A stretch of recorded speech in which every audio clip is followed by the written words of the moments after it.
Good afternoon, and welcome to another edition of Doctor to Doctor in the chat room. I am your host, Dr. Rhonda Shaw, and I am so happy to have you back with me another Saturday. I always enjoy spending this hour with you, and I'm so happy that you come back every Saturday to spend this hour with me. Listen, guys, we are still in a pandemic, so keep washing those hands, keep physically distancing yourselves, keep avoiding those large crowds, keep wearing your mask. Make sure that you are getting tested if you think you've been exposed to the virus.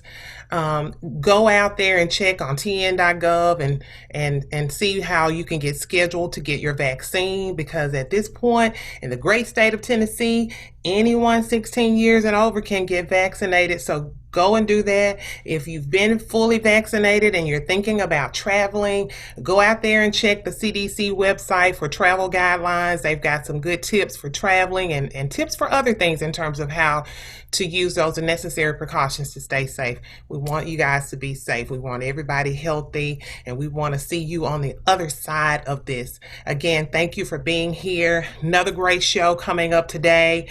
A topic that's near and dear to my heart is our children, particularly our at-risk children. We know that every child deserves the opportunity to succeed, and part of that success, a component of that success, comes from the way that we develop our youth.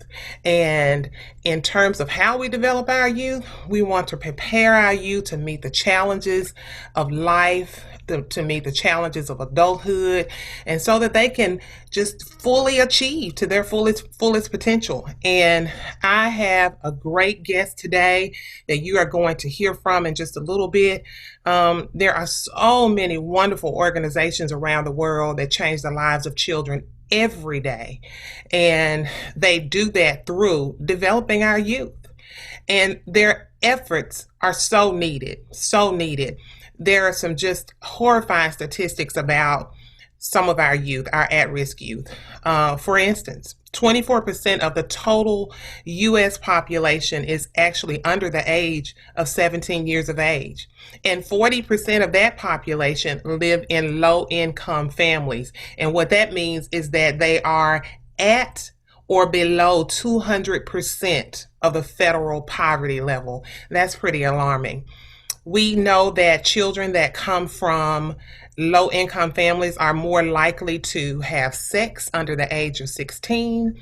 They are more likely to get involved in gangs. They are more likely to attack someone or to get into fights and to become violent. We know that sometimes they steal things that are worth a certain value or more. Sometimes they run away from home. They drop out of school. And 12% of the high school dropouts are unemployed. High school dropouts are more than 8 times as likely to commit crimes and serve time in prison. Children from low-income families are more likely to start school with limited language skills, have less parental support with homework, and deal more with emotional and social problems that actually interfere with their learning. Studies show that if we're able to increase where we are now, the current graduation rate, up to 90%, an additional 219,000 students would probably receive their high school diplomas. Only 1 in 10 youth from low-income families go on to graduate from a 4-year college, and that's compared to 28% of the youth from middle-income families and 50% of youth from high-income families.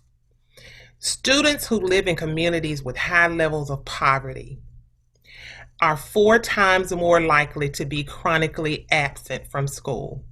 Now, the reasons for this is because there's unstable housing sometimes, unreliable transportation, a lack of health care.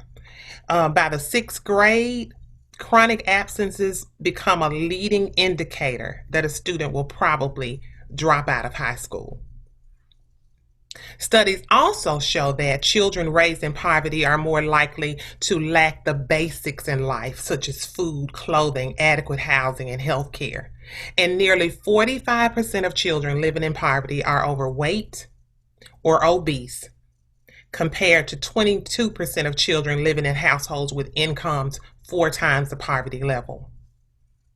7% of young women from low income families have a child themselves by the time they're 18 years old, compared to only 1% of those young ladies that are from high income families.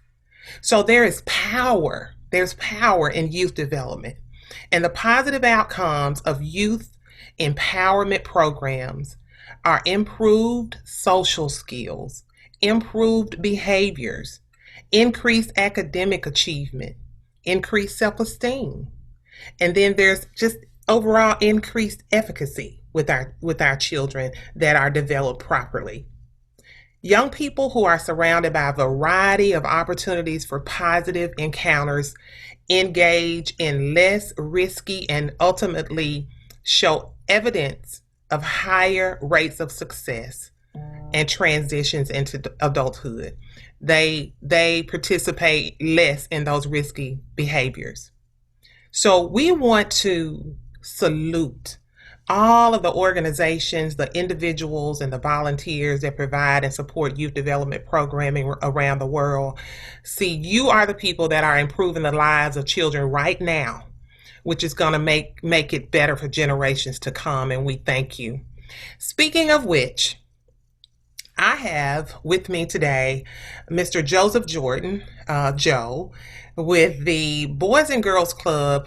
He is the director there in Fort Wayne, Indiana, and we are going to talk about the work that he does. We're going to kind of take a deep dive into his work and his accomplishments and some of the things that he's been able to do with youth in his area.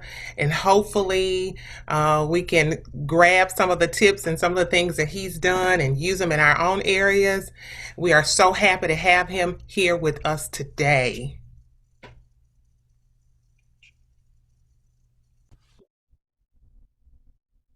But before we take that deep dive, I just want to say hello and give him an opportunity to tell you a little bit about him and who he is and give us a little background. And we're going to jump right in from there. Hello, Joe. How are you today? I am doing great. What about yourself? I'm doing well. Thank you so much for taking a moment out of your really busy schedule to be with me today. I thank you so much. Just wanted you to tell the audience a little bit about who you are, and we're gonna just dig right in.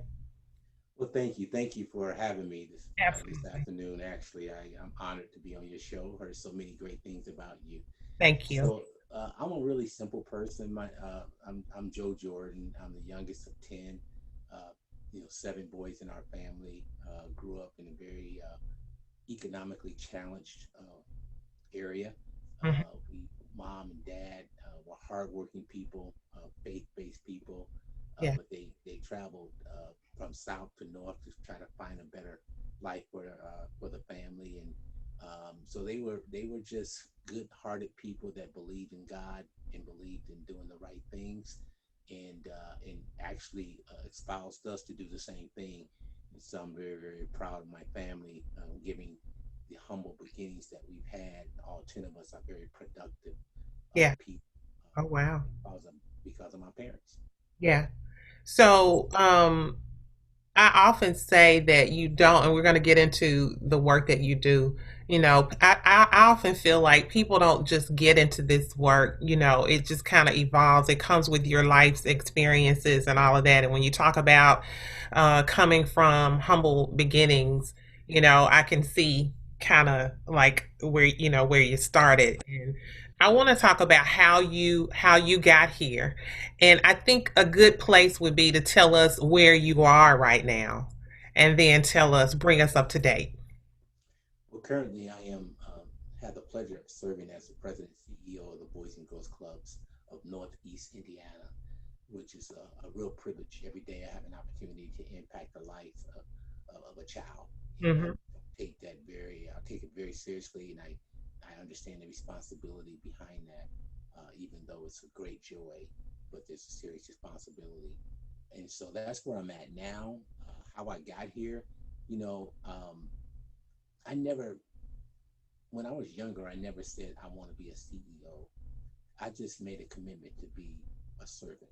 I Mm. wanted to serve people. I wanted to make sure my life was about service.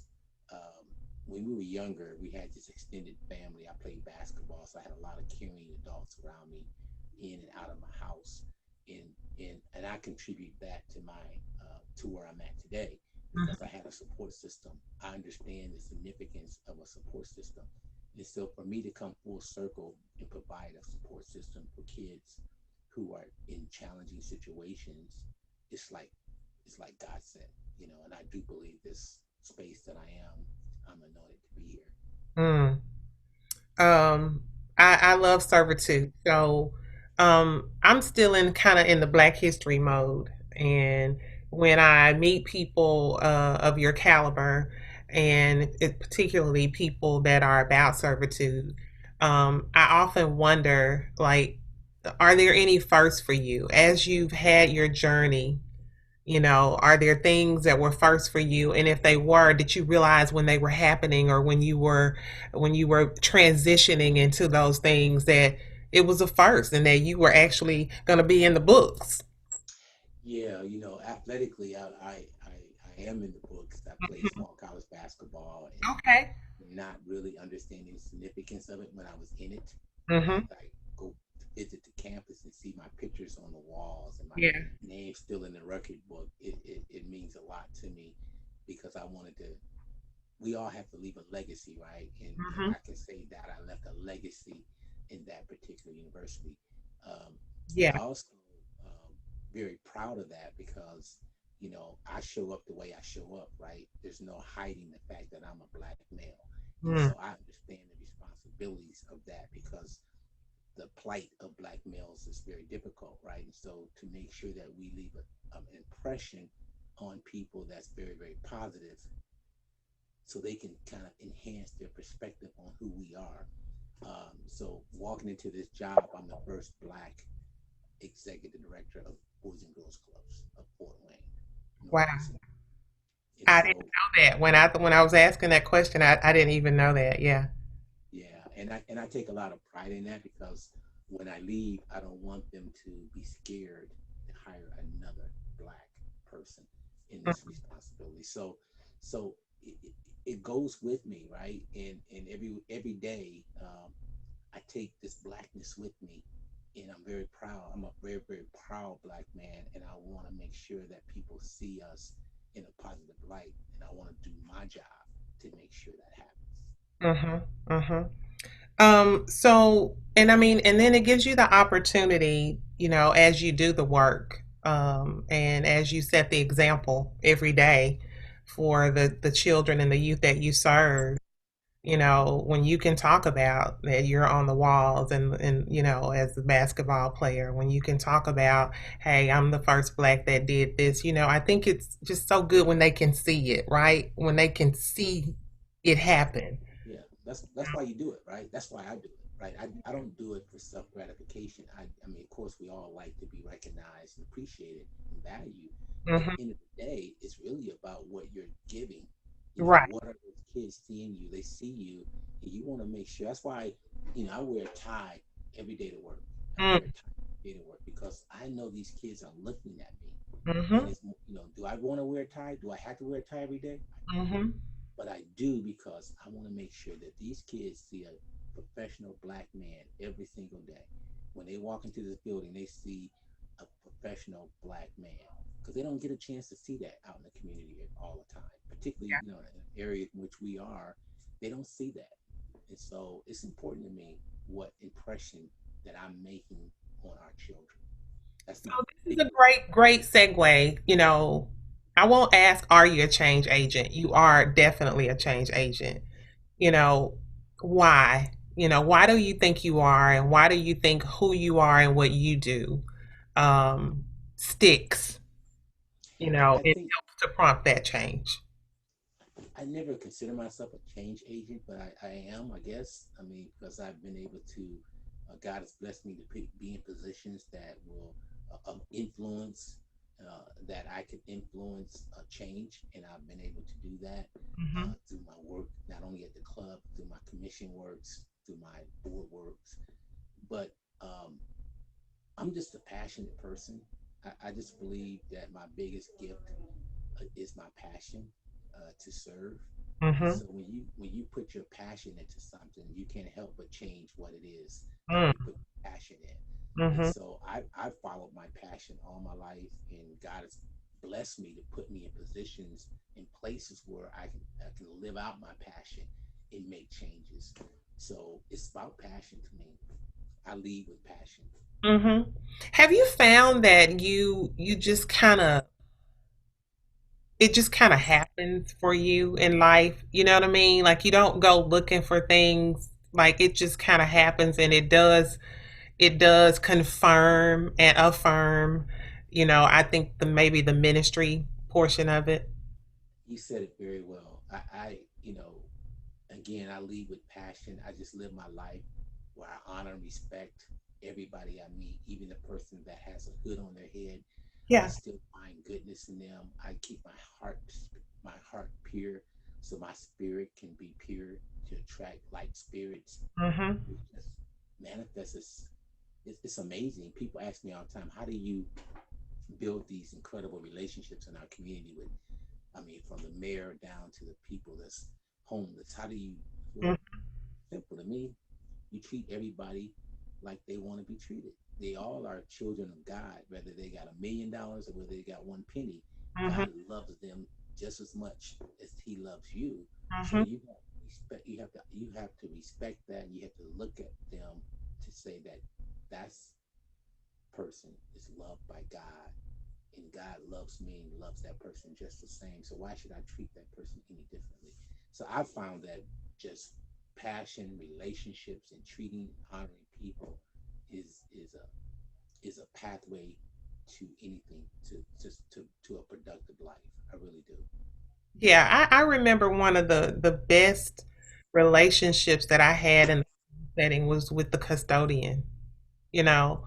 Um, and I remember working for a principal that, had this idea and premise that, no matter who walks in here, the parent that walked in with their PJs on to the one that walks in with the suit and tie, we treat them all as if they have on the suit and tie. And it resonates with people when you're willing to meet them where they are and treat them the way, as you say, you want to be treated. It resonates with people. People don't forget. I don't Yeah, forget. they Um, don't. I know that regardless of you waking up every day loving what you do, I know that it comes with challenges. And let's talk a little bit about what some of those challenges are for you. Well, they come with challenges, but I look at them differently. I look at them as growth opportunities. Mhm. Um, we are living in a very complex world, right? And a lot of us want the same things, but we have different methodologies on how we get those things that we want. And sometimes my methodology may not be in agreement with someone's methodology, and so they may challenge. They may see the world different. They may take my methodology as something that's counterproductive to where they want to go, even though we want to go down the same pathway. So those are challenges because you have mindsets, you know you have kind of grassroots mindsets. Um, you have growth mindsets, and you have people that just want to go with the status quo. So those are conversations, right? Those are growth opportunities where we can sit at a table and discuss our differences. Mhm. And sometimes we don't come to an agreement, but we agree to disagree. At least we Mhm. have honor and respect for each other, even though we may different on the way in which we want to achieve certain things. Mhm. But again, I look forward to those types of opportunities because they grow me. Mhm. They give me a chance to see the perspective of other people.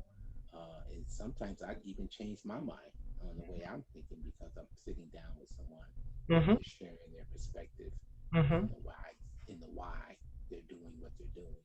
And so Mhm. I enjoy those because again, it's growth opportunities. Yeah. So in your work, in the work that you currently do, is there really any such thing as a work life balance? Let's talk about that when we come back from break. We'll be right back on 94.7 FM. Welcome back, guys. I am still here with Mr. Joseph Jordan, and we are talking about his work with at risk youth. We are talking about the great work that he's done and his great journey in doing this work. I know that you work a lot, you work a lot of hours. Do you find a work life balance, and do you find that it's important for you to do that? It's challenging for me because I don't I don't look at my job as work. It's Mm, it's truly a personal ministry for me. mm-hmm. I literally enjoy coming in and out of work. I'm never off.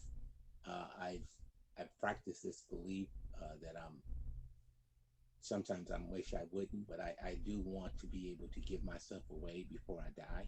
Yeah. God has blessed me with incredible people in my life, my older brothers and sisters, and all the coaches and mentors that I've had, corporate friends, and they poured into me, and and I believe my job is to give it away. God didn't give put me around these incredible human beings for me to take it to my grave. So I try to volunteer, sit on boards, commissions. I'm accessible to the community because I really do want to be able to be on empty when God calls my name. Mm. So when you're faced with difficult situations, and I think I'm thinking more in terms of and it can be anything, but particularly with the youth that you serve, maybe one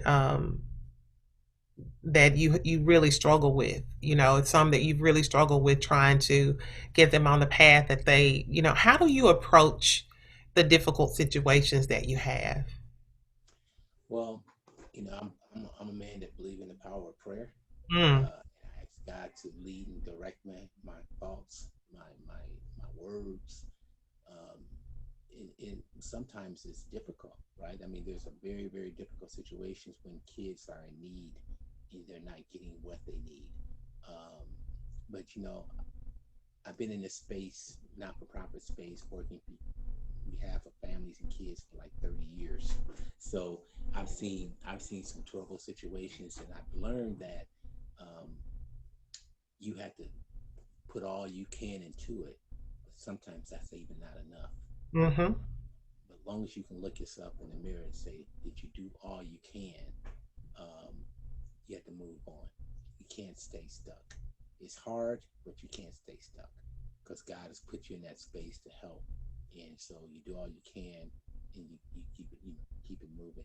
It's unfortunate, but sometimes you have to just take that pathway. mm-hmm. So you've spoken a lot about passion. Um, and I know that you're passionate about the work that you do. Why do you think the passion is more geared towards, the children? Why do you think that's how you're wired, versus being passionate about anything else? I think because of the way I grew up, um, I have an incredible family. We're very relational, right? And I had these amazing role models in my life Mm-hmm. uh, as a child, and when I tell you we were poor, we were poor. We had nothing, right? But again, all 10 of us are very productive people. And so it showed me that it really wasn't about economics.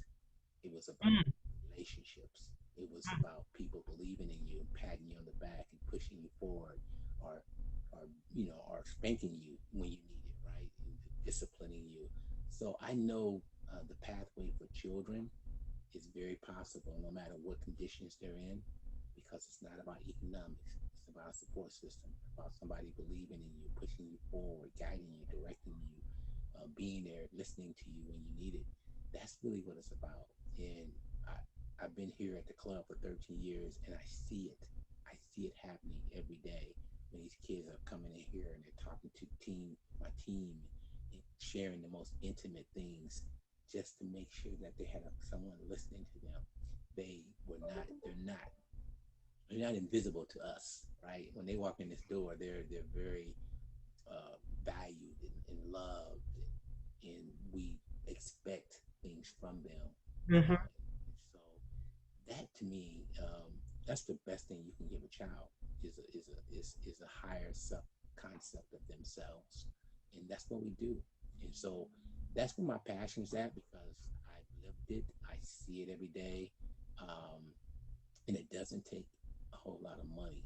It just takes love and attention, kindness, and a listening ear, and some direction and being there for our children.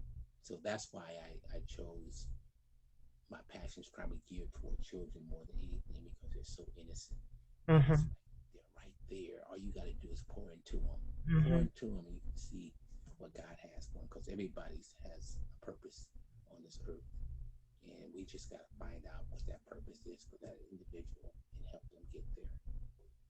Interesting. It's like it's a theme here because I've kind of extended my Black History moments, beyond just February, and I was interviewing my father a couple of weeks ago, and he was talking about growing up poor, but really not realizing that he was poor.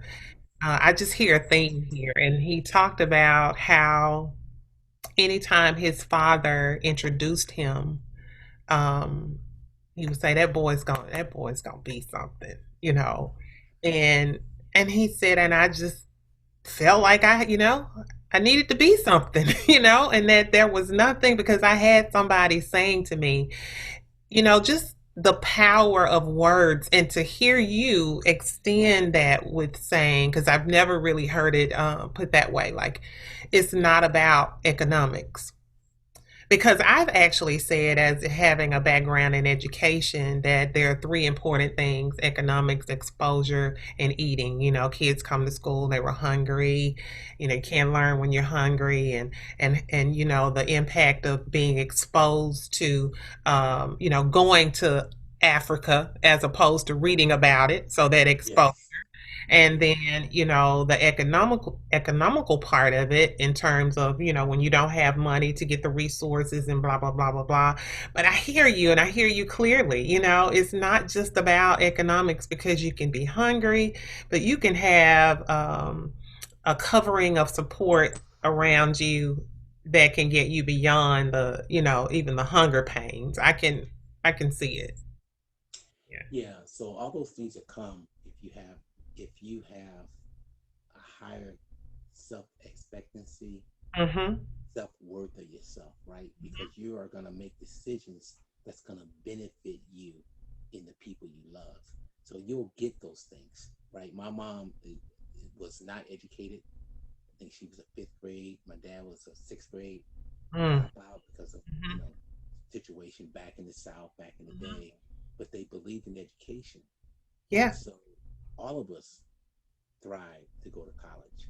Mhm. I thank God for my older siblings because I just went the path that they set for themselves. I just followed them. My older brother went to college, so all of us kind of okay. Well, guess we're gonna go to college, right? College. And so it's that piece that really because somebody can give you food and give you a trip, but if you don't Yeah. have high self expectations or high self concept or high self worth, what is that going to do for you, right? Yeah.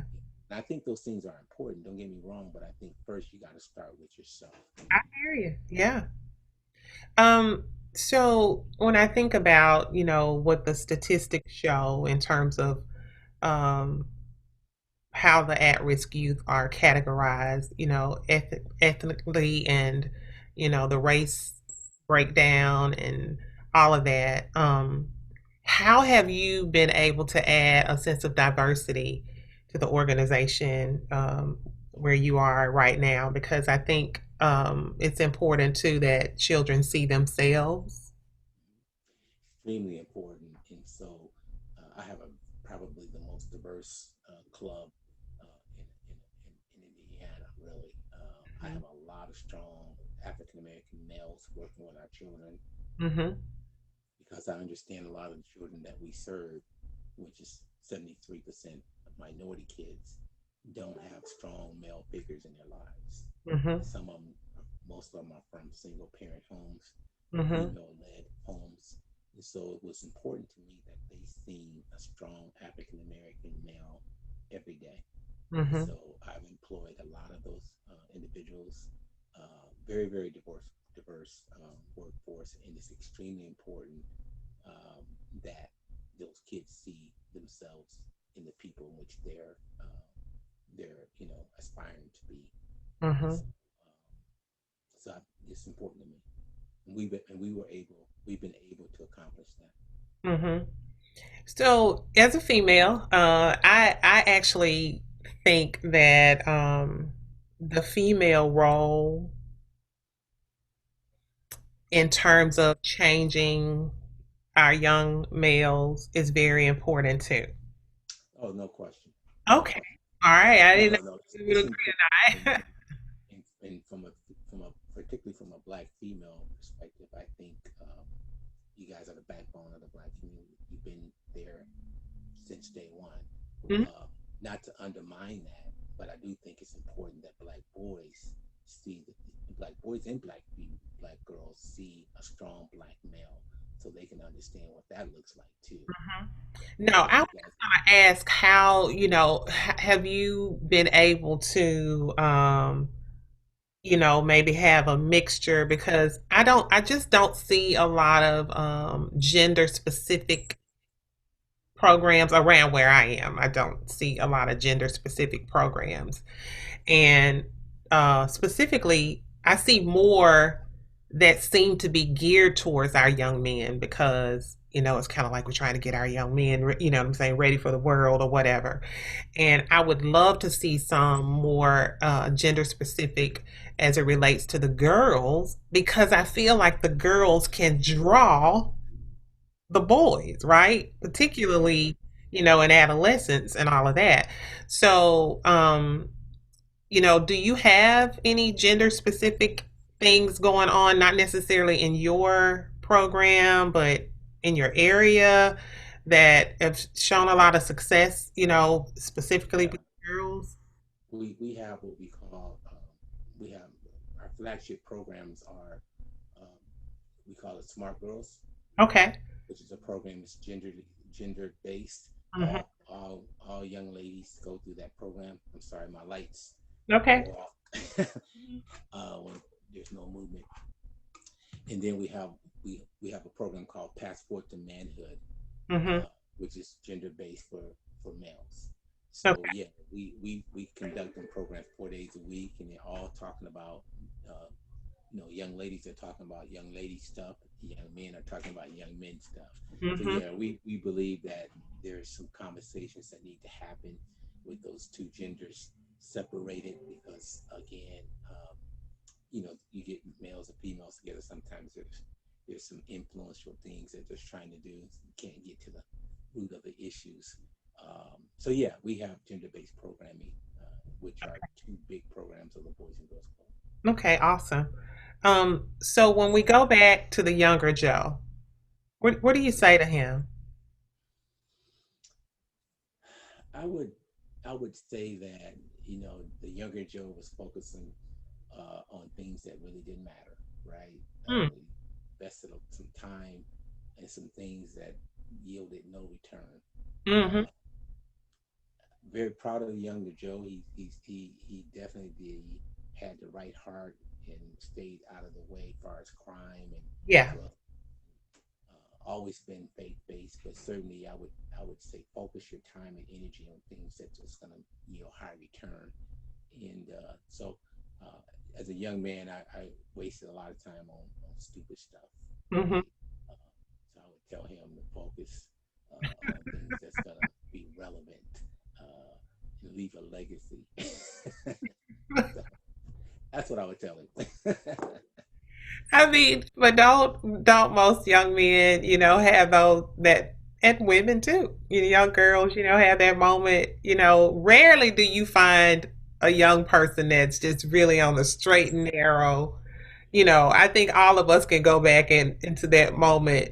of life where there was really no return on our investment because we weren't investing anything worthwhile. Exactly. Exactly. It was, and I've done a lot of that. I did a lot of that, man. And I, and I thank God for His grace, right? Yeah. He he kept me safe. He kept me, Yeah. from, falling down where I couldn't get up. I mean, so yeah. But I think back and I just shake my head and then God, you just so Even more awesome. reason though for you to be able, or us, nice as you, to be able to say the things that need to be said to some of our children today. Because honestly, when I think back into some of my younger years, I think what I'm most grateful for is, you know, my parents probably didn't know it, but they didn't have to even worry about me going to certain places. I was so chicken. Like I went, if I went somewhere and I smelled marijuana, I was out, right? Like it's like, this is just what my cup of tea. So Right. I think they would be proud to know that there were certain things they really didn't have to worry about me doing, right? It's a lot said to that. It's a testament to how you're raised and what the Bible says about if we're raised, you know what I mean? And so I know yeah, so exactly what you I mean. hear you. Yeah, but I could have been doing something a little more productive though. Yeah, I mean, and again, I can relate to what you're saying because our faith has kept us away from certain things. And my dad used to always say before we leave the house, "What's your name? What's your name?" And Yeah. we had to say our last name, right? So Yeah. Jordan, Jordan. Huh? And for a while, I didn't get what he was trying to do, but Yeah. really, he was saying that Jordan has a standard. You don't do certain things. You are Jordan. You carrying a name with you. You're not just worried about Joe. Mhm. You carrying a Jordan name with you. And I did the same thing to my son. What's your name? Mhm. So it was a powerful after I got it. So I understand. I'm I'm much bigger than my just Joe. I'm Mhm. carrying. Mhm. Speaking of which, I heard you mention your son. In doing this work, do you find that, when you were raising your son, did you find that, being a parent sometimes felt a lot more challenging? I don't know. I often felt like I've helped so many other kids, but there were situations when I was trying to get through to my own, I Um, struggled. yeah, if I think about my life and um, the, you know, I would say parenting was probably the biggest challenge that I ever had. And Hmm. so I don't know how good I was at it. I can't say that I was good at it. Um, but certainly it was the biggest challenge that I've ever had. Hmm. Because I couldn't, I had to send my son to his uncles, Hmm. talk to him. I couldn't talk to him at one point in my life, our life, that we just didn't get along. Hmm. You know, 'cause I had my way of parenting. I had my standard, and I had to send him to his uncles to talk to him. So it was challenging for me. It was extremely challenging for me. And if I could say I failed at one thing, I probably say that probably is closer than any. Because I mean, don't get me wrong, I've been there for my son. I've never been out of his life. Um, he's very productive, college graduate, 2 degrees. But he was a different spirit. I mean, he's kind of a free spirit type person. And I had this I understand. pathway for him. I had Yeah. this pathway set up for him, like this is what we gonna do. And Hmm. he wasn't interested in that. And Yeah. so after I let that go, then we've got a great relationship because it wasn't about, you know, getting him back. I think that's a very important point when you let go of the fact of what your plans were, because that's where I had to get to. Okay. Yeah. What I thought would be great. I thought as a parent, I thought, okay, I can see where I could develop this part of my child. He's good at this or she's good at that. I'll try to help them through this. They weren't interested in that. Once I let the whole idea go and just let them go and do it their way, everybody's fine now. So Everybody cool. I say that to say that I don't think it's a failure. I think it's a realization. Yeah, I think so. I think my brother, I never forget, I had a conversation with my brother Charles. who's kind of my life coach, and I said, man, Jason, Jay, man, he ain't doing this. Mm-hmm. He wearing these clothes like this. He won't cut his hair. He got dreads, Yeah. and my brother Charles, after I stopped winding for a minute, he said, "You done?" I said, "Yeah, I'm done." He says, "Let me ask you three questions. Is Jason doing well in school? Yeah. Is he disrespectful? No. Is he of good character?" I said, "Well, yeah." He said, "Stop worrying about stuff that don't matter. Yeah. If he does those three things, you have nothing to worry about. You're doing well." And he put that in perspective for me because I was so caught up in stuff that really didn't matter, right? The way he was wearing his clothes and the dreads and Mm-hmm. I said, man, I didn't see what was so positive about him. He's an awesome, talented, charming young man. Mm-hmm. And Mm-hmm. I missed it. Yeah. And so he helped me put it in perspective. So ever since that conversation, I put it in perspective, Yeah, we have the tendency to stereotype our own, our we own do, we too. do, We do. because we got that pathway, right? We got that pathway set, and this what you Right. gotta, this is what you have to do. Mm-hmm.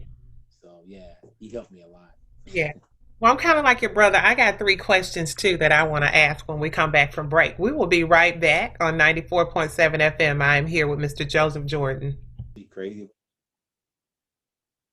We're back on 94.7 FM, Doctor to Doctor in the chat room. I'm here with Mr. Joseph Jordan. I have three questions. I want to know, well, actually, I have a three-part question. Give me three things that you would change about your journey if you could go back and make those changes. You know, I can honestly say that I have no regrets, even in my errors, in my missteps. I've grown to become who I am. Mm-hmm. I think God takes us all down a pathway, and it's not always smooth. Sometimes it's jagged, but that's okay because that's when you grow. That's when you learn. When you fall down, you get back up. You right, and so I can honestly tell you that I really don't have any regrets, and mean, would I have done things differently because of my knowledge now that I didn't have back then? Yeah. But as far as my life and my journey, I really don't have any regrets. And even in my errors, even when I did stupid stuff, made bad decisions, I still think I've grown from them and it made me the person I am today. And Mm-hmm. so I really don't have any regrets. If I died today, I would be okay with my life. Mm. Wow.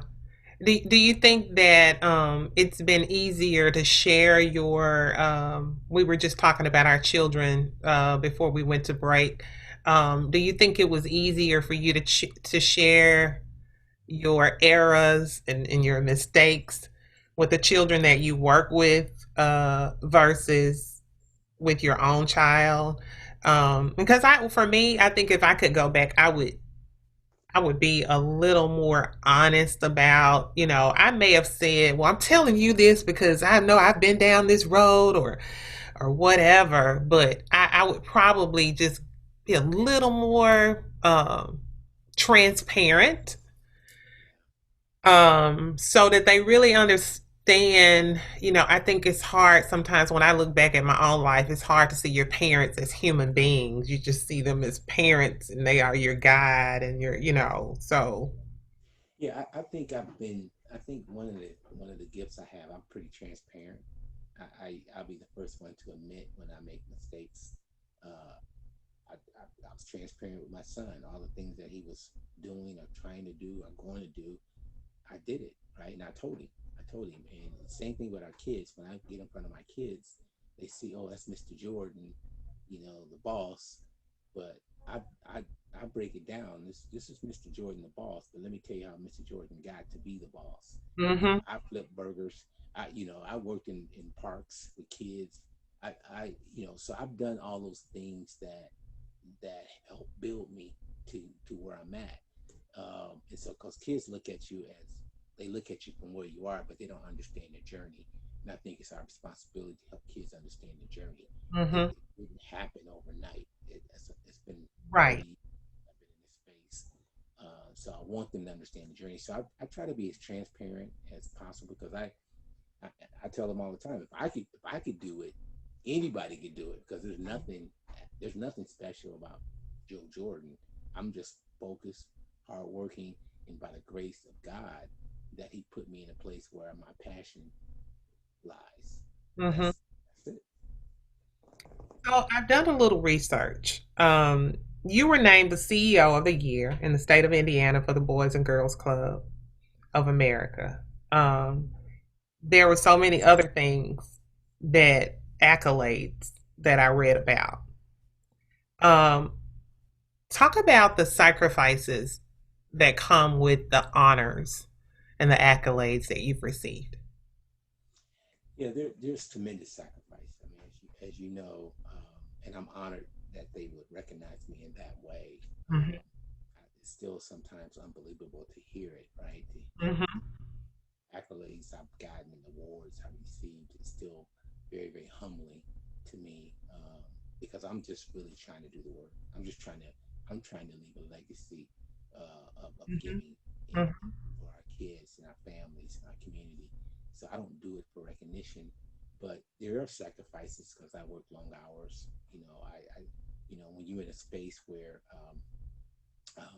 you are acknowledged publicly a lot for the work that you're doing, you're gonna take some shots, Yeah. right? That's just the way it is, How do you So handle that? I don't.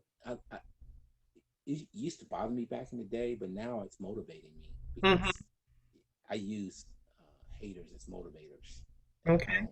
I don't. I kind of look forward to hearing what they have to say because Yeah. it motivates me, right? Hmm. Because I know that haters they only activate God's favor for your life. Mm. And so the more they hate, the more God activates right favor.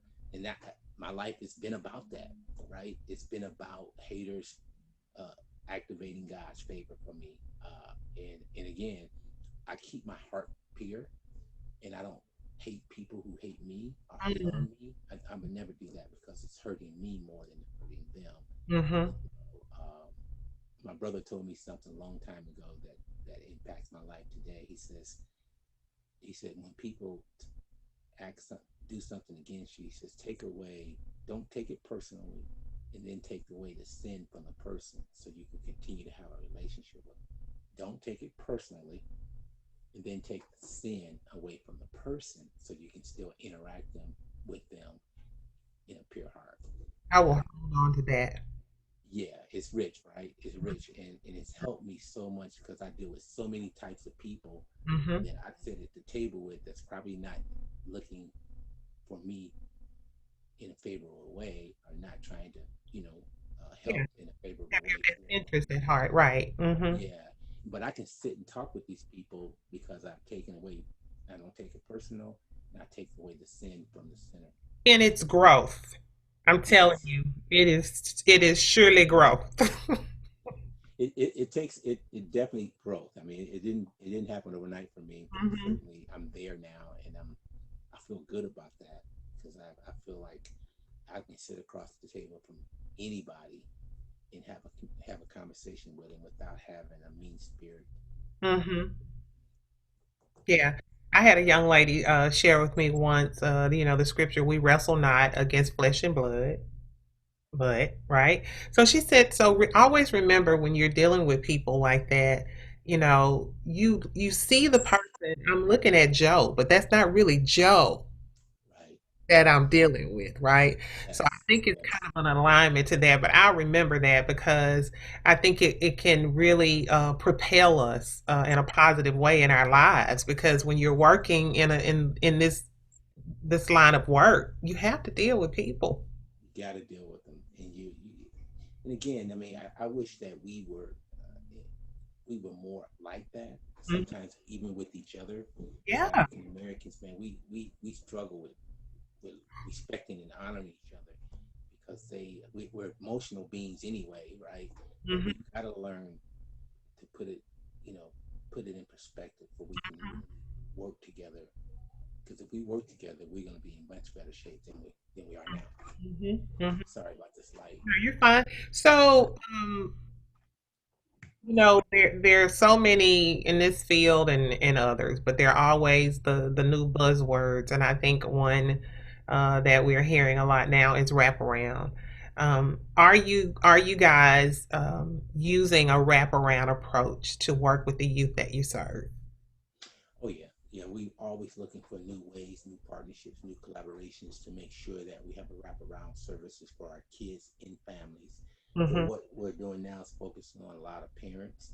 How do we get parents into the club and help them increase their quality of life through, Mm-hmm. uh, literacy, GED preparation, programs around sustainability, uh, financial literacy. We're doing that. We're just opening up a trade center, helping young adults with pathways into the skilled trades. I mean, Mm-hmm. we're always looking for that. We have significant partnerships that come in the club every day around mental health. And so we're about holistically approaching children development.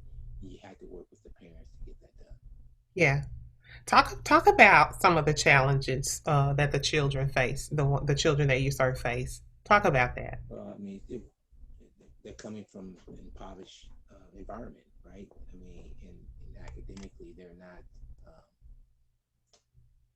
they're they're doing well, but they're not where they should be, Hmm. right? They're not where their potential should, the potential that they have is not being realized.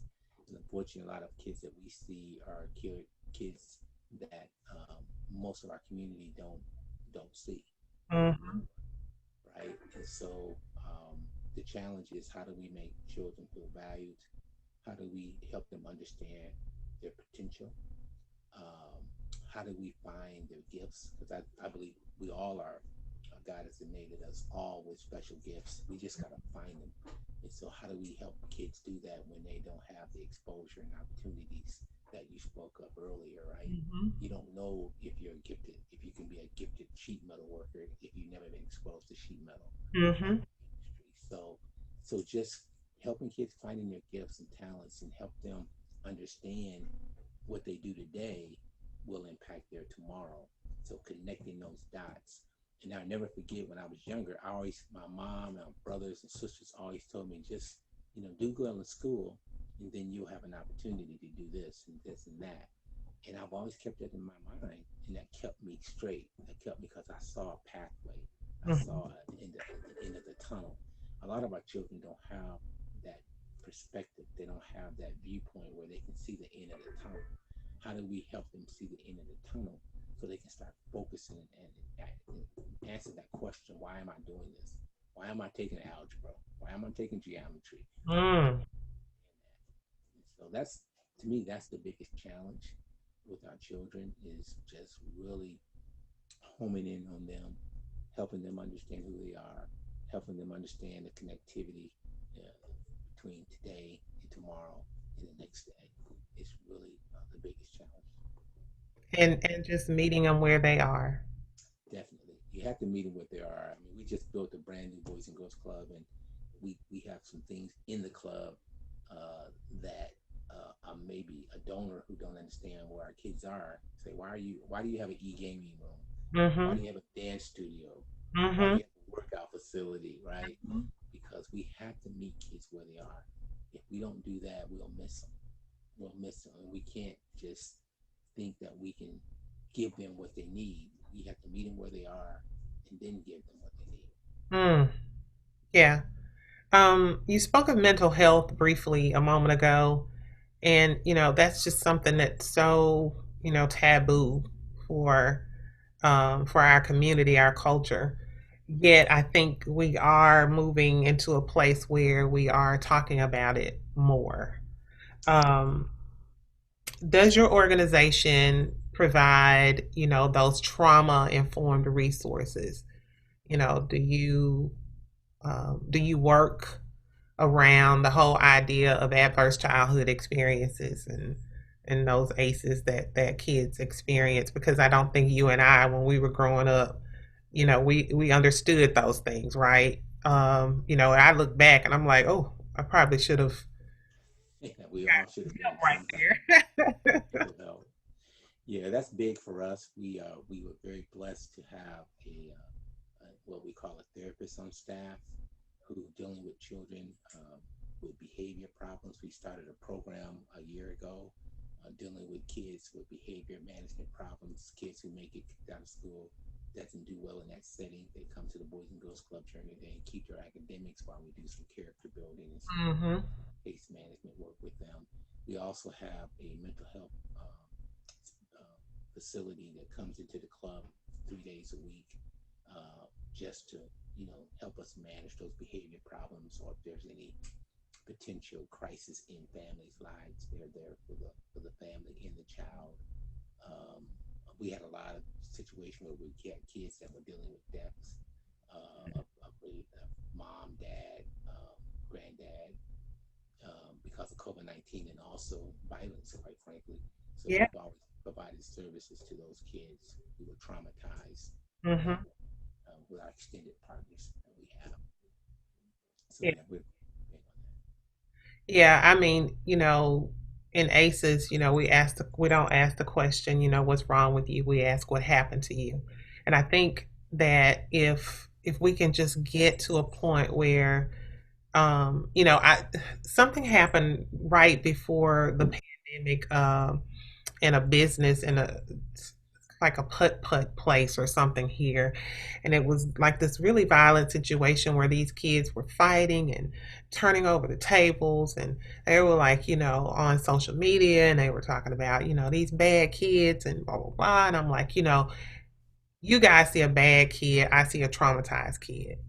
It's what you see. Kids don't just misbehave, right? I mean, you have to, if we could just meet them where they are, it could make a world of difference. A world of difference. I always tell my staff these kids didn't come out of the womb bad. They come Yeah, out of the environment. We don't get a chance to choose our environment. We don't yeah, get to choose our parents. We are born where we're born. And so we always got to look at kids that, when you look at kids who are acting out, just peel the onion back a little bit. And mm-hmm. then you'll see why this There. child is responding the way he is. Mm-hmm. That's how we work with our children. We always peel the onion back, understanding why this young lady is responding to us in this manner. Mm-hmm. Uh, we just gotta ask the question and be willing to, kind of dig a little deeper before we judge our children. Yeah, yeah. I've heard all my life it takes a village. Who's the village? For me personally, or Both. well, I've always had a village. I got 9 siblings that are amazing, amazing, amazing people. I've got a wonderful fiance. I've got so much You to do. be so blessed for. So, and I've got tremendous people around me. My team is amazing. The sponsors and donors and volunteers are amazing people. So I've got a huge village, and I Mhm. need every last one of them. But Yeah. for my kids, man, we the village is our community. First of all, it's our staff, our team, um, and then it's our community. So I work really, really hard in the community just as much as I work hard at the Boys and Girls Club, because I believe our community has to value our children. They have to see children as as assets, Mhm. even children that doesn't look like them. Mhm. So we want to make sure. My philosophy is to make sure that our club is connected directly to the community. Mhm. You can have a healthy kid, but if the community doesn't see them as healthy, they're never going to reach their full potential, or vice versa, right? So Mhm. we work very, very closely with the community, and we do a lot of collaborative relationships where we bring a lot of partners into the club to support these children. Mhm. So the village is real, and that's a concept that I believe in. And I'm always going to put our children around a lot of people that care about them, that can enhance their potential, reaching their full potential. Yeah. What's next for Joe? You know, I I wonder that myself. Mhm. I pray about it a lot. I've had I had some interesting um, offers to do some other things, and Mhm. I'm very happy about them. But I'm not really sure. I just pray, and I know God will have me where He wants me to continue to do His work, and Mhm. I'm comfortable with that. Right? I'm comfortable with that. But um, so I don't know. I don't know. I'm just, I'm just going to continue to live out my passion and work hard. I'll see what God takes me from there. Mhm. Well, I'm grateful that you took this time with me today. I've enjoyed the discussion. I am so happy that you are doing the work that you do. I am so happy it's you to know that it's someone that's truly, genuinely passionate about taking our children to the next level and where they need to be and healing our children. I thank you so much for that. Thank you. Thank you. Very kind of you to say, and it's my pleasure to join you. I heard so many wonderful things about you from my fiance, Thank and I you. can't wait to meet you in person. Absolutely. And you have to promise that you will come back and be with me again. I will. I will. We are under. We're doing an amazing project that should be done in about 3 to 4 months, and when Hmm. I'm done, I'll send you some pictures, and maybe we can talk about that. Absolutely. I would love that.